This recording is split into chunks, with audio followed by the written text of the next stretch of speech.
महर्षि कहते हैं जगत विरुद्धम आचरणम सत्कृत्यम। कुछ शास्त्रों में ऐसे कठिन और कठोर कटु सत्य हैं,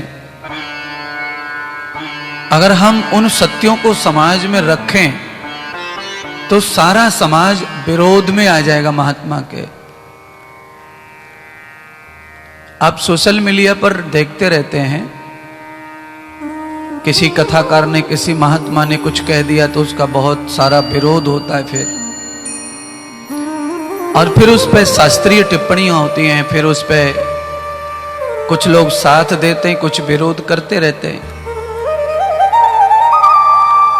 इसीलिए शास्त्रीय जो बात है, शास्त्र जो कहता है उसमें कुछ कटु सत्य है, पर शास्त्र ये भी कहता है कि जगत विरुद्धम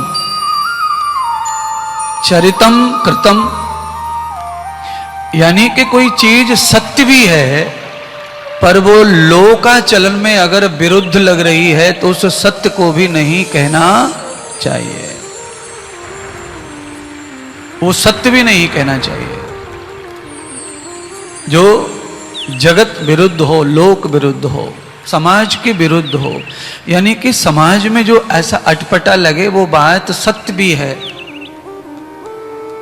तो उसको थोड़ा तरीके से कहो, जो समाज को पच सके ऐसा कहो।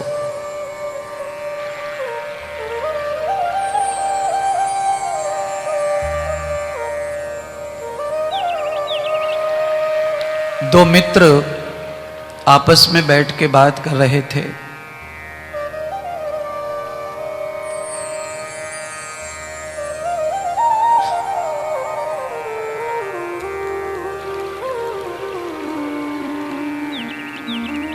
और वो बात कर रहे थे अपने नौकरों की। पहले मित्र ने कहा कि देखो मेरा नौकर इतना मूर्ख है कि मैं तुम्हें उनकी मूर्खता दिखाता हूं। दूसरे आदमी ने कहा कि तुम अपने नौकर की क्या बात करते हो, मेरा नौकर तो महामूर्ख है, मैं तुम्हें दिखाता हूं कि वो कैसा महामूर्ख है। दोनों ही लोग आपस में चर्चा कर रहे हैं अपने नौकरों को मूर्ख बताने के कंपटीशन में। तो एक दूसरे व्यक्ति से जब चर्चा हो रही तो उसने कहा पहले आप दिखाओ कि आपका नौकर कैसे मूर्ख है। तो उसने कहा देखो मैं भी बुलाता हूं और उसकी मूर्खता दिखाता हूं। बुलाया पास में ऑफिस में और उसको 10 रुपए दिए और कहा जाओ बाजार और बाजार से टेलीविजन खरीद के लाओ, टीवी खरीद लाओ। पैसा 10 रुपए हाथ में लेकर के वो बाहर आया ऑफिस में। दरवाजे पर दूसरे आदमी ने कहा देखो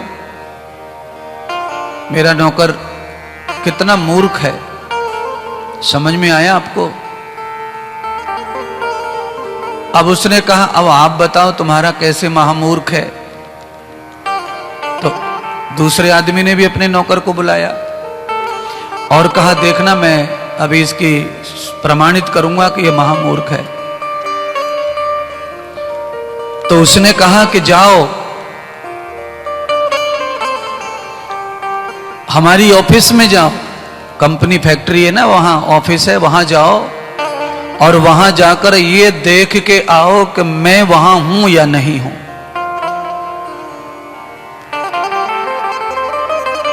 वो भी चुपचाप सुन के बाहर आ गया।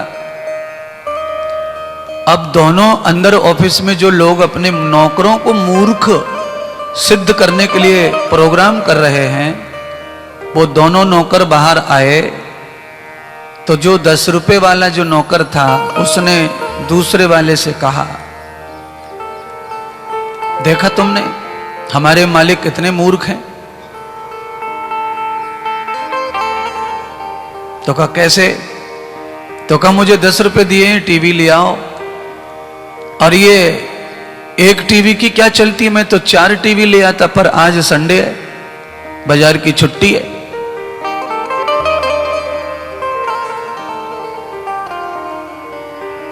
दूसरे ने कहा कि तुमने देखा मेरा मालिक मुझे कैसे मूर्ख समझ रहा था, और मेरा मालिक कितना बड़ा मूर्ख है।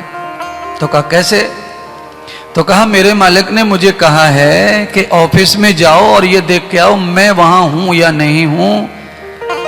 मुझे वहां भेजने से, अपने बारे में पूछने से अच्छा है कि सामने टेबल पे फोन रखा, फोन करके ऑफिस में पूछ लेता कि मैं वहां हूं या नहीं हूं। आप इस दृष्टांत को कितना समझे हैं मुझे नहीं पता, पर मैंने इस दृष्टांत को बहुत समझा है और इसीलिए तुमको सुनाया है। ये दृष्टांत ये समझा रहा है कि हम सब लोग अपने आप को बहुत चालाक मानते हैं, पर दूसरा जो व्यक्ति है वो तुमको मूर्ख मानता है, अपने आप को चालाक मानता है। ऑफिस में बैठे हुए मालिक नौकरों को मूर्ख बता रहे थे, बाहर निकल के नौकर दोनों मालिकों को भी मूर्ख बता रहे थे। और ये केवल उसी ऑफिस का कांड है ऐसा नहीं है, ये हर जगह पे वही चल रहा है। जब तक आदमी आपके पास है तब तक तो ठीक है, आपसे जैसे ही दूर हटता है आपको वो जीरो समझता है और खुद को हीरो समझता है।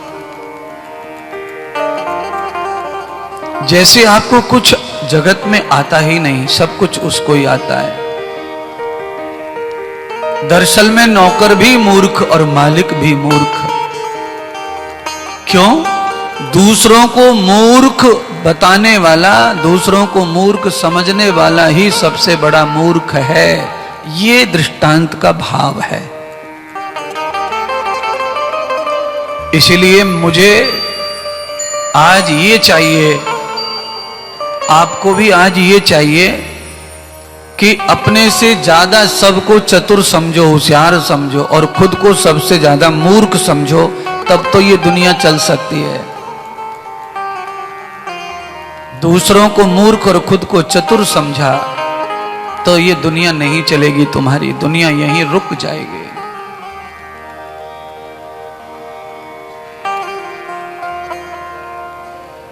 ऐसा महात्मा संतों ने लिखा भी है। हमारे एक बहुत बड़े संत हो गए जो भगवान को मूर्ति में नहीं मानते थे, और बहुत विद्वान संत हैं वो, जिन्होंने अपनी बुद्धि से लाखों की संख्या में दोहा लिखे हैं। उनका नाम है कबीर। तो कबीर जी को कौन नहीं जानता है, सब जानते हैं।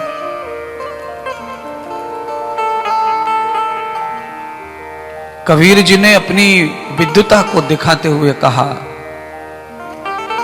कबीर जी कहते हैं, बुरा जो देखन मैं गया मुझसे बुरान कोय। बुरा जो देखन मैं गया बुरान मिलिया कोय। सब जग देखा छाड़ के मुझसे बुरान कोय। सारे ब्रह्मांड को, सारे जगत को मैंने निरख लिया, देख लिया, पर बुराई तो भाई सब मुझ में है। आवृते दृष्टेनाम कृतमूल पश्यताम रूपः कृतमूल अधिष्ठिताम रूपः कृतमूल जाताम प्रकृति ही रूपः कृतमूल भावांत प्रकृति रूपः। आंख बनवाने के बाद में डॉक्टर काला चश्मा लगा देता है। क्यों लगाता है?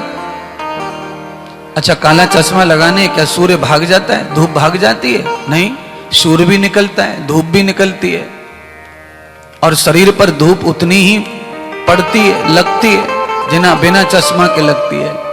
पर काले चश्मे के कारण सूर्य का रोशनी का आंख के ऊपर डायरेक्ट प्रभाव होता नहीं है।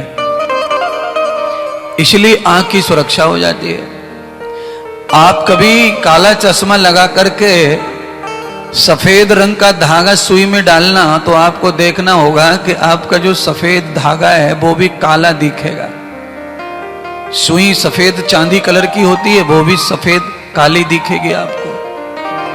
पर न धागा काला है न सुई काली है, पर दिखाई दोनों काले दे रहे हैं। कारण काला होने का क्या है वो आप समझ गए। काला होने का कारण है व्यक्ति की दृष्टि कैसी है, उस प्रकार से धागा दिखाई दे रहा है। आपकी कैसी दृष्टि है? आप किसी चीज को सुनते हो, उसका कैसे अर्थ निकालते हो? आप कोई चीज देखते हो, उसको कैसे अर्थ करते हो? आपने किसी से फोन पे बात की, वहां से कुछ आपको बताया, आपने सुना, फिर आपने उसका मतलब कैसे निकाला, ये आपके विचार, आपकी सोच पर निर्भर करता है। मान लीजिए किसी ने आपको किसी के बारे में बुरी बुरी बात बताई और आप भी उस आदमी को जानते हैं, और आपने फोन पर सुनी हुई बात को माना और अपने आप की दिनचर्या को पूरा बिगाड़ लिया, बातों को सुनकर वैसा ही कर लिया जैसी बातें। आपने अपनी लाइफ को खत्म करके, अपनी अच्छाई को, अपनी योग्यता को मिटा के, दो टके के दो तुच्छ लोग, बिगड़े हुए लोग, बिगड़ी वाणी, बिगड़ा शब्द सुनकर और खुद की महिमा को पूरा खत्म कर लिया। क्यों कर लिया?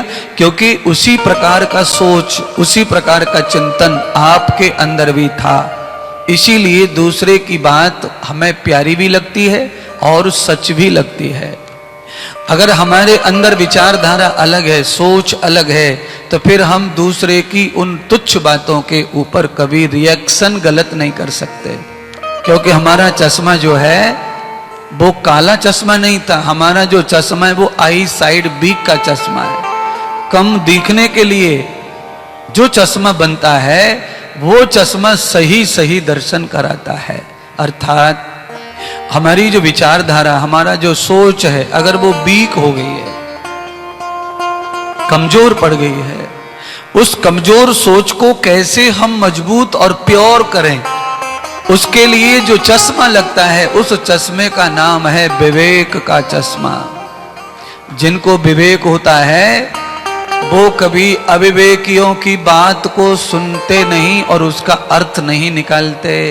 व्यर्थ की बात का अर्थ कभी हो सकता नहीं है। बात व्यर्थ की है और आप अर्थ निकाल रहे हैं सच्चा, तो आपका नुकसान है। सामने वाला चिंगारी डालकर गया, अब आपको जूझते रहना उन बातों से। परेशानी आपको, नींद आपकी जाएगी, खाना आपका जाएगा, सुख और चैन आपका जाएगा, और आपके जीवन में नई नई तूफान खड़े होंगे जिनको खुद ही झेलना पड़ेगा। सामने वाला चला गया। बोलिए, आपने कभी किसी को चिलम जलाते देखा है? गांजे की चिलम, गांजे की चिलम हमेशा दूसरा आदमी जलाता है, पीने वाला चिलम को जलाता नहीं है। जो पीने वाला है वो चिलम को गांजा भर लेता है उसमें और उसको अपने मुंह पे लगा लेता है, सुट्टा मारता रहता है उसमें। सामने वाला एक आदमी उसमें माचिस की तिल्ली दिखाता है ऊपर से, और श्वास जब वो सुट्टा मारता है तो अग्नि को चिलम खींच लेती है अपनी ओर, और चिलम में भरा हुआ जो गांजा वांजा नशा है उसमें आग लग जाती है, धुआं आ जाता है। आग लगाने वाला साइड में चला गया, उसका कोई नुकसान नहीं है, और जो सुट्टा मार रहा है, जो सूत रहा है, उसका भयंकर नुकसान होने वाला है। तो जो कहने वाला है वो कह गया, आग लगा गया।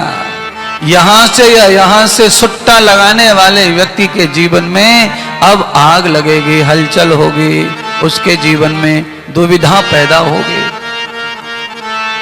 वो मस्त खा रहे, पी रहे, मौज कर रहे और वो खुश हो रहे, तालियां बजा रहे, हंस रहे, क्योंकि उन्होंने एक आदमी अपने जैसा कर लिया, उन्हें अच्छा लग रहा है हमारी पार्टी मजबूत हो रही है। अरे उनको अच्छा लग रहा है और तेरा नाश हो रहा है, तेरा नुकसान हो रहा है। ये दुविधा से महाराज बचाओ। ये कैसे होगा? ये तो हम रोज कर रहे हैं सब लोग। हम किसी की बुराई सुनते हैं, तत्काल उसे बुरा मानने लगते हैं। ये तो हम रोज कर रहे हैं, तो कैसे होगा? तो कबीर जी का ये जो दोहा है, ये अगर तुम्हें समझ में आ गया तो फिर किसी की भी बात हमें परेशान नहीं कर सकती है, हमें दुविधा में नहीं डाल सकती, हमारे विश्वास को तोड़ नहीं सकती है। सब जग देखा छाड़ के, मुझसे बुरा न कोई।